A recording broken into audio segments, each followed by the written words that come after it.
तो हेलो दोस्तों, आज के टॉपिक में हम लोग बात करने वाले हैं बॉन्ड की। किसकी बात करने वाले हैं? बॉन्ड। आखिर में ये बॉन्ड होता क्या है, और दूसरी चीज हम लोग ये देखेंगे किस टाइप के बॉन्ड स्ट्रॉन्ग होते हैं और किस टाइप के बॉन्ड वीक होते हैं, और बात करेंगे बॉन्ड कितने टाइप के होते हैं। तो चलिए शुरू करते हैं कि बॉन्ड क्या है। बॉन्ड,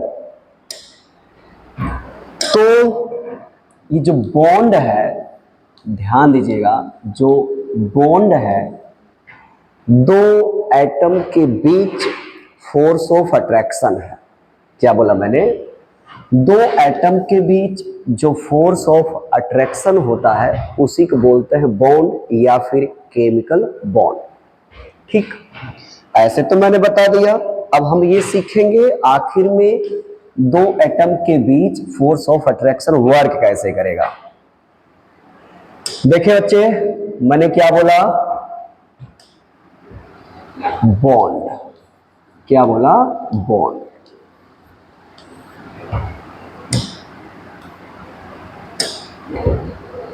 जैसे ये दो एटम हो गए, ठीक, दो एटम हो गए, ये दोनों का सेंटर, एटम का सेंटर कैसा होगा? पॉजिटिव चार्ज होगा। बाहर क्या होंगे? इलेक्ट्रॉन, यानी न्यूक्लियस के बाहर क्या होंगे? इलेक्ट्रॉन। हम जानते हैं दो सेम चार्ज के बीच में क्या होता है? रिपल्सन। क्या होता है? रिपल्सन। यानी न्यूक्लियस इलेक्ट्रॉन के बीच में रिपल्सन फोर्स लगेगा। कैसा फोर्स लगेगा? रिपल्सन।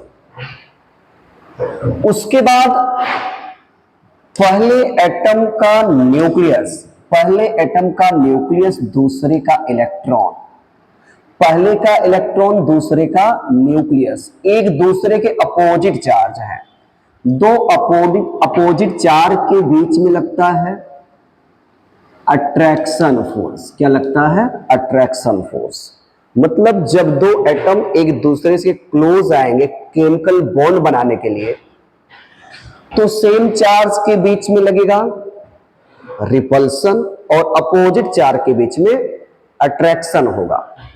दूसरी चीज, किसी भी बॉन्ड का फॉर्मेशन तब होता है जब अट्रैक्शन फोर्स ग्रेटर देन किससे हो जाए? रिपल्सन फोर्स से। यानी फोर्स ऑफ अट्रैक्शन रिपल्सन से ज्यादा हो जाएगा, तब किसी केमिकल बॉन्ड का फॉर्मेशन होगा। तो इसी के बेस पर अगर हम डेफिनेशन की बात करें तो क्या लिखा जाएगा? ध्यान देना, क्या लिखेंगे? The force of attraction, the force of attraction between two atoms is called chemical bond. उसे ही क्या बोलेंगे? केमिकल बॉन्ड बोलेंगे।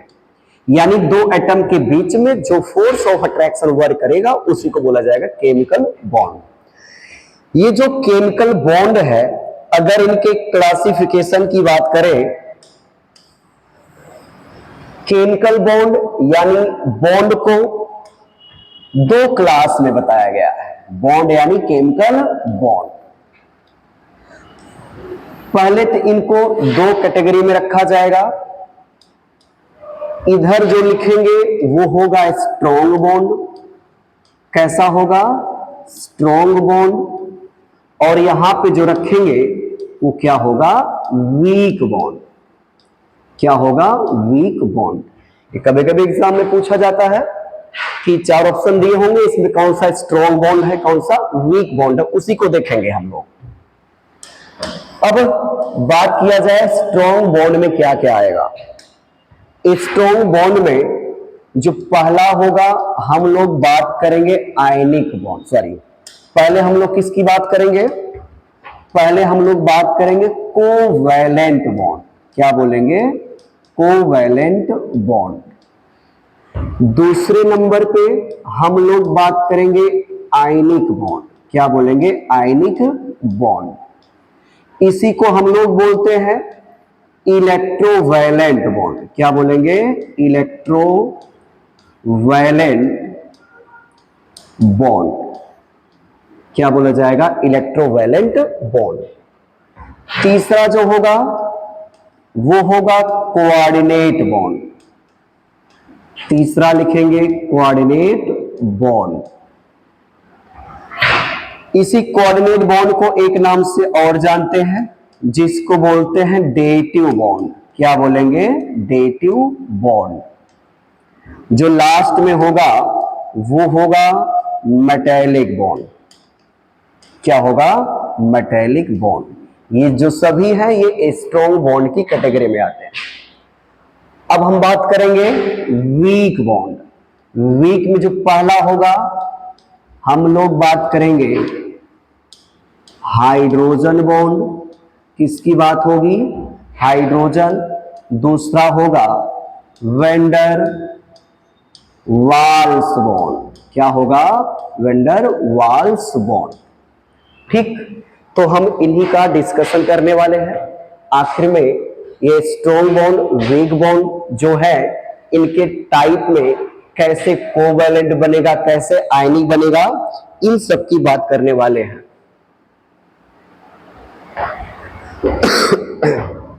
इसमें हम लोग चर्चा करेंगे स्ट्रॉन्ग बॉन्ड में सबसे पहले कोवैलेंट की बात करेंगे। किसकी बात करेंगे? पहला बॉन्ड जो है जिसको क्या बोला गया? Covalent bond. Covalent bond. ठीक, ध्यान दीजिएगा, दो एटम के बीच में जब इलेक्ट्रॉन की इक्वल शेयरिंग हो। क्या मैंने बोला?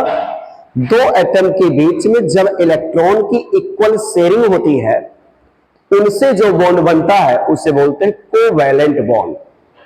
अगर इनके डेफिनेशन की बात करें तो क्या लिखेंगे? Equal sharing of an electrons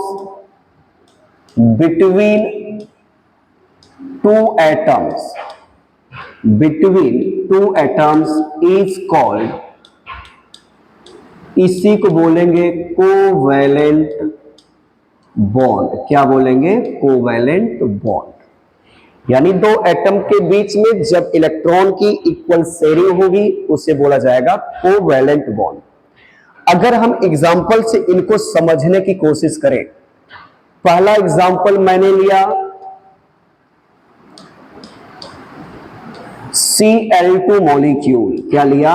Cl2 molecule. ठीक, अब Cl2 मॉलिक्यूल में कोवैलेंट बॉन्ड को हम लोग चेक करेंगे आखिर में कैसे एग्जिस्ट करता है। क्लोरीन, यहां से एक को उठाएंगे, क्लोरीन का एटॉमिक नंबर 17। अगर इनके कॉन्फिगरेशन की बात करेंगे 287। क्लोरीन के आउटर सेल में 7 इलेक्ट्रॉन है। हम लोग जानते हैं हर एक एटम अपने आउटर सेल में 8 इलेक्ट्रॉन करना चाहता है। कितने करना चाहता है? 8 इलेक्ट्रॉन। ठीक, अगर किसी भी एलिमेंट के आउटर सेल में 8 इलेक्ट्रॉन हो जाते हैं वो स्टेबल हो जाता है। क्यों स्टेबल हो जाता है? क्योंकि वह noble gas electron configuration gain कर लेता है। लेकिन हम लोग देखेंगे दोनों क्लोरीन है, इनके आउटर सेल में 7 इलेक्ट्रॉन है। क्लोरीन के, ध्यान देना, क्लोरीन के आउटर सेल में कितने इलेक्ट्रॉन है? 7 इलेक्ट्रॉन है। तो इनको 8 करने के लिए 1 इलेक्ट्रॉन चाहिए। क्लोरीन को 8 करने की 1 इलेक्ट्रॉन चाहिए, तो ये अपने साथ में से 1 इलेक्ट्रॉन का शेयरिंग करेगा। उसी तरह से दूसरा क्लोरीन है, उनके भी आउटर सेल में कितने इलेक्ट्रॉन होते हैं? 7। इनको भी 8 करने के लिए कितना चाहिए? 1 चाहिए। यानी दोनों क्लोरीन को एक एक इलेक्ट्रॉन की जरूरत है, तो दोनों लोग इक्वल शेयरिंग करेंगे, यानी इनको भी एक चाहिए, इनको भी एक चाहिए। ये देखो, इनके बीच में हो गया इलेक्ट्रॉन की इक्वल शेयरिंग। इक्वल शेयरिंग से जो नया बॉन्ड बना उन्हीं को बोलते हैं कोवैलेंट बॉन्ड। क्या बोलेंगे? Covalent bond. ये जो कोवैलेंट बॉन्ड के इलेक्ट्रॉन है, इस एटम का भी है और इसका भी है। अगर बात करें 2 2 4 2 6 2 8, 2 2 4 2 6 2 8, यानी ये जो दोनों इलेक्ट्रॉन है, एक बॉन्ड में 2 इलेक्ट्रॉन होते हैं।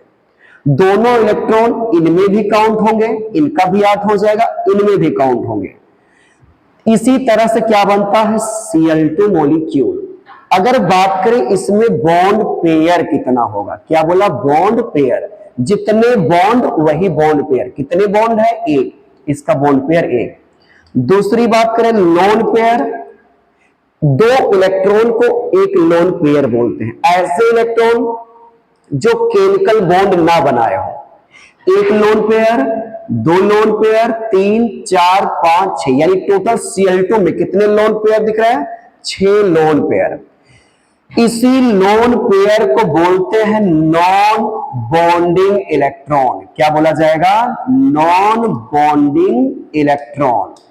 6 तो पेयर है, नॉन बॉन्डिंग इलेक्ट्रॉन की बात करेंगे कितने हो जाएंगे? 12 इलेक्ट्रॉन। और ये जो बॉन्ड पेयर है, इसको बोलते हैं बॉन्डिंग इलेक्ट्रॉन। क्या बोलेंगे? इसको बोला जाएगा बॉन्डिंग इलेक्ट्रॉन। बॉन्डिंग इलेक्ट्रॉन 2, एक बॉन्ड में 2 इलेक्ट्रॉन, यानी बॉन्डिंग इलेक्ट्रॉन कितने हो जाएंगे? 2। तो इसी तरीके से 2 एटम आपस में इक्वल इलेक्ट्रॉन की शेयरिंग करके ऑक्टेट को कंप्लीट करते हैं। अगर दूसरे एग्जांपल की बात करें, जो हमारा नेक्स्ट एग्जांपल है, क्या है? O2 molecule. क्या है? O2 molecule. ठीक, O2 मॉलिक्यूल। अब ये 2 ऑक्सीजन एटम हो गए। अब हमें ये देखना है आखिर दोनों ऑक्सीजन एटम में कितने कितने इलेक्ट्रॉन की शेयरिंग होती है और कितने लोन पेयर पाए जाते हैं और कितने बॉन्ड पेयर पाए जाते हैं।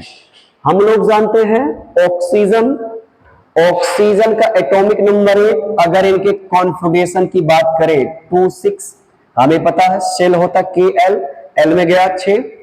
इनके आउटर शेल में 6 इलेक्ट्रॉन है। 8 करने के लिए कितना चाहिए? 2 चाहिए, क्योंकि ऑक्टेट कंप्लीट करना है। 8 करने के लिए, ध्यान देना, 8 करने के लिए 2 चाहिए। इसी 6 में से 2 यहां दिखाएंगे। बचा कितना? 4। 4 को भी इनके साइड में ही दिखाएंगे।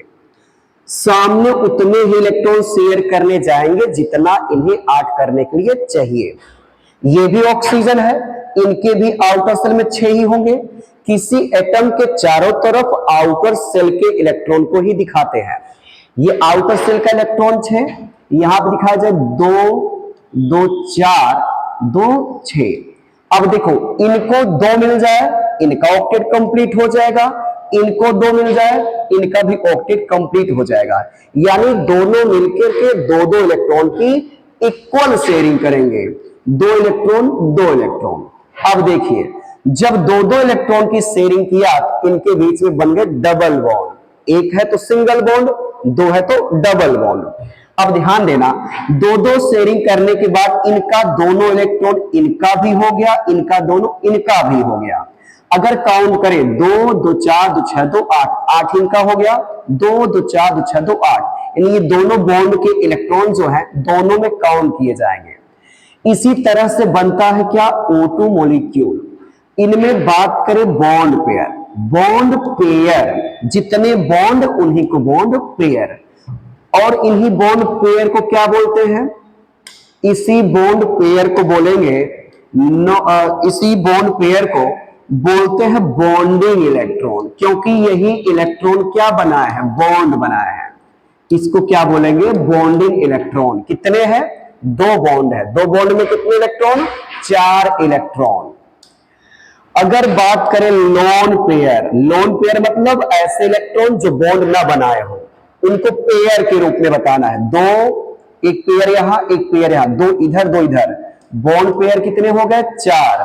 और लोन पेयर कितने हो गए 4। इसी लोन पेयर को बोलते हैं नॉन बॉन्डिंग इलेक्ट्रॉन। इसी लोन पेयर को क्या बोला जाएगा? Non bonding electron.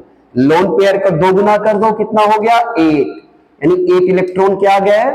Non bonding electron. ठीक। अगर इसी तरीके से नेक्स्ट एग्जांपल की बात करें, नेक्स्ट हमारा एग्जांपल क्या है? नेक्स्ट है N2 मॉलिक्यूल। अब हम लोग चेक करेंगे आखिर N2 मॉलिक्यूल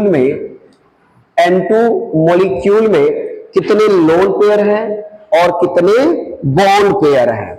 यानी इसमें चेक करेंगे कोवैलेंट तो है लेकिन सिंगल है कि डबल है या ट्रिपल है।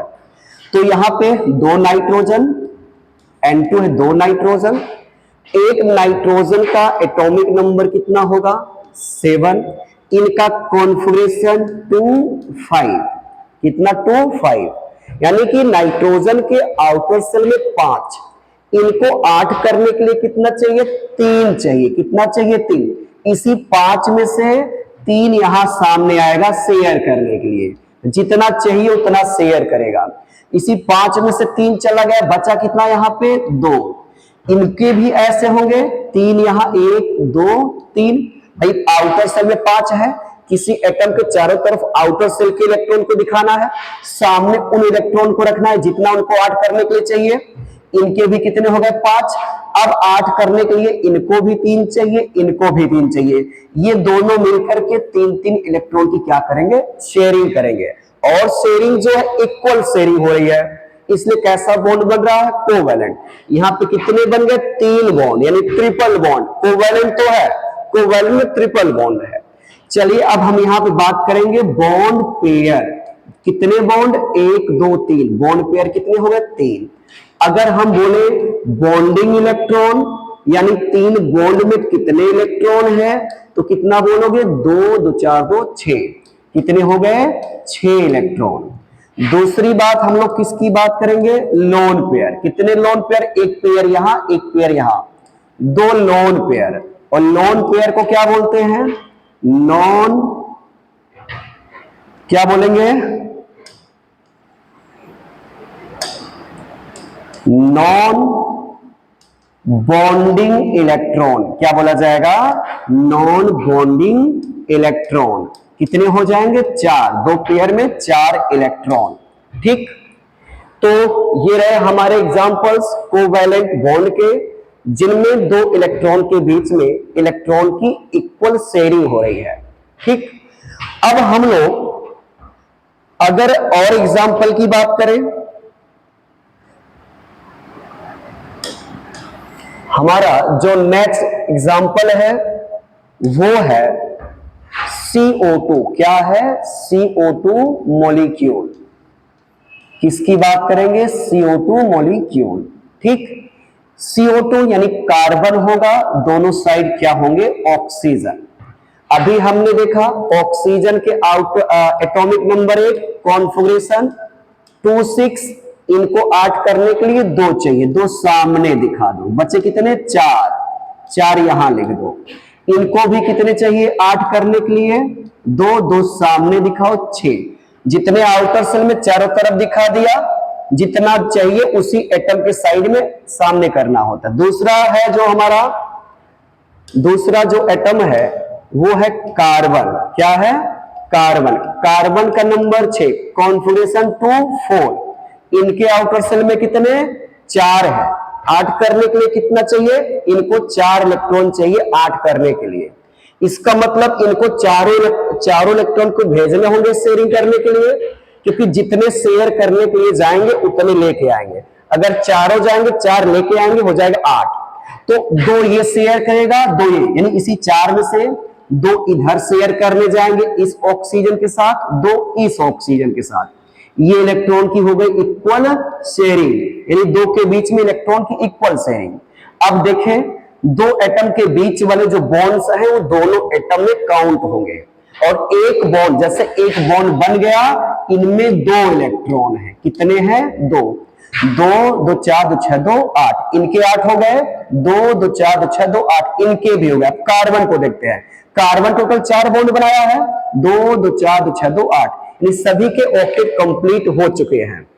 अब हम यहां पे इसी तरीके से लिखा मैंने क्या, CO2, यानी CO2 जो बना कुछ इस प्रोसेस से बना हुआ है, ये CO2 का स्ट्रक्चर है।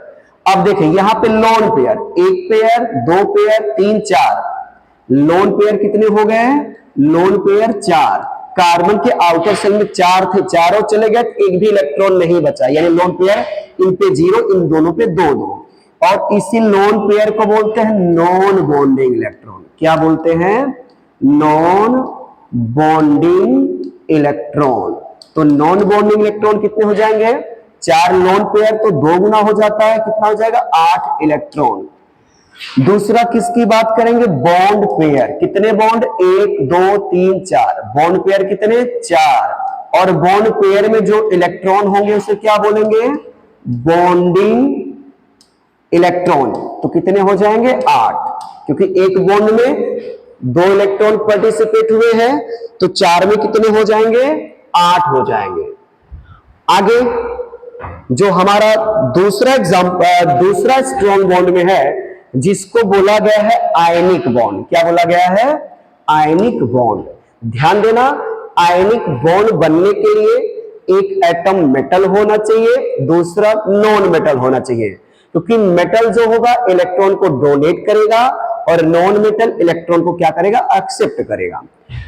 अब ध्यान दीजिएगा, दूसरा मैंने क्या बोला, दूसरा जो हम लोग बात करने वाले हैं उनका नाम है आयनिक बॉन्ड। क्या है, आयनिक बॉन्ड। आयनिक बॉन्ड जिसको एक नाम और बोला था, क्या बोला गया था, इलेक्ट्रोवैलेंट बॉन्ड। क्या बोला जाएगा, इलेक्ट्रोवैलेंट बॉन्ड। ठीक, अब देखें आयनिक बॉन्ड में, आयनिक बॉन्ड में 2 एटम के बीच में इलेक्ट्रॉन का ट्रांसफर होता है। जो ट्रांसफर होता है कंप्लीट ट्रांसफर होता है। अगर इनके बारे में एक लाइन लिखना चाहे, दी कंप्लीट, क्या लिखा, दी complete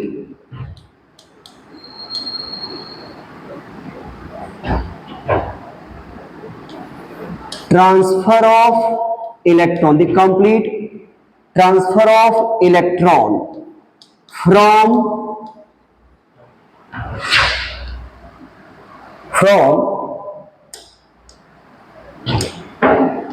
one atom to another atom, यानी एक एटम से दूसरे एटम के बीच में इलेक्ट्रॉन का कंप्लीट ट्रांसफर होगा। ठीक, टू फॉर्म आयनिक बॉन्ड, तब क्या बनाएगा, आयनिक बॉन्ड बनाएगा। ठीक, एक एटम, और दूसरी बात इसमें जो फर्स्ट एटम होगा, फर्स्ट एटम इज मेटल, जो पहला एटम होगा जो इलेक्ट्रॉन को डोनेट करेगा, यानी एक देगा दूसरा लेगा।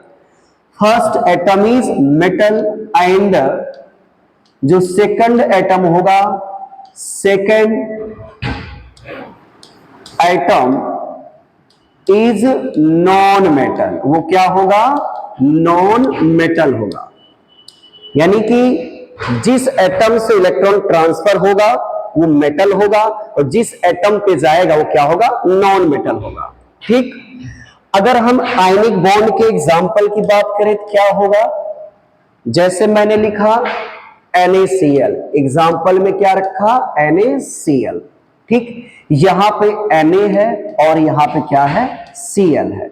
हम जानते हैं Na का एटॉमिक नंबर 11, इनका कॉन्फिगरेशन 281, Cl के एटॉमिक नंबर 17, इनका कॉन्फिगरेशन 287।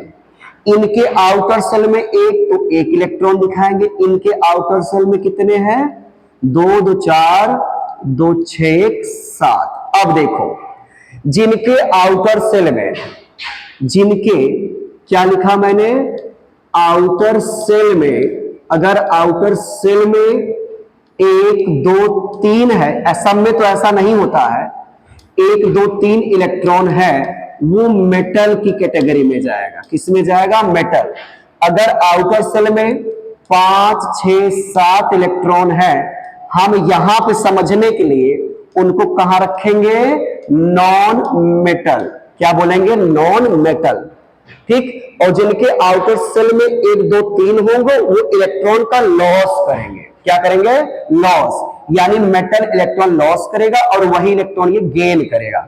ध्यान दीजिएगा, ये जो मैंने 1 2 3 मेटल बोला, 5 6 7 नॉन मेटल बोला, ये हर एक मेटल नॉन मेटल पे एप्लीकेबल नहीं होता है। यहां पे सिर्फ इस कॉन्सेप्ट को समझने के लिए मैंने बताया।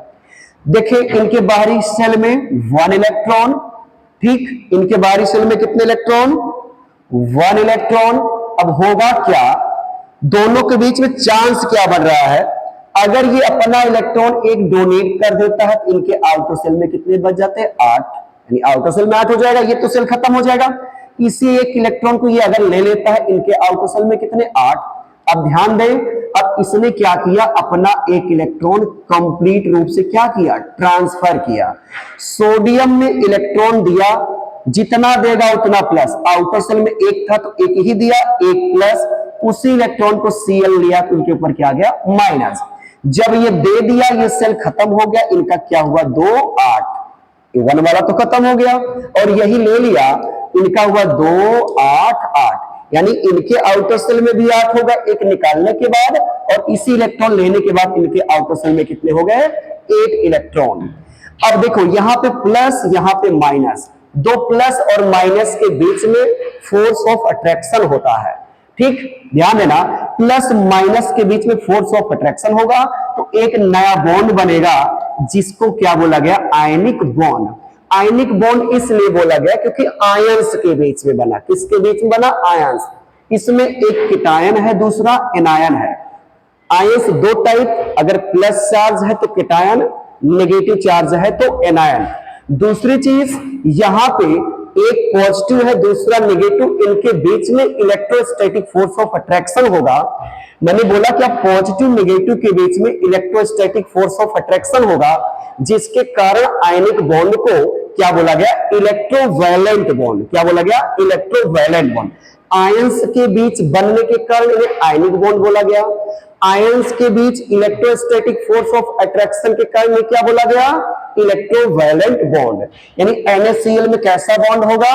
इलेक्ट्रोवैलेंट बॉन्ड, या फिर क्या होगा? Ionic bond.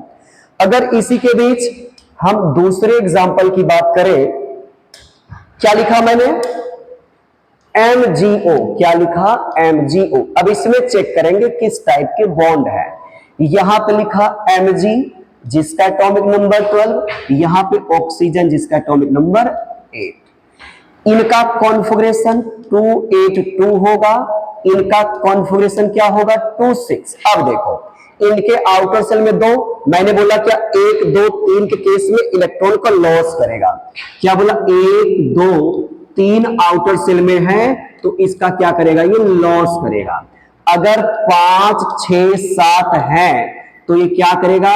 ये इलेक्ट्रॉन का गेन करेगा। ध्यान दीजिएगा, इनके आउटर सेल में 6 है, दोनों आमने सामने है, 6 है, इनको 2 चाहिए 8 करने के लिए, और ये 2 है, 2 के कंडीशन में निकालेगा। अगर ये 2 निकाल देता तो ये सेल खत्म हो जाएगा, तो ये बचेगा, ये सेल खत्म हो, ये बचेगा, ये आउटर सेल 8 हो जाएगा।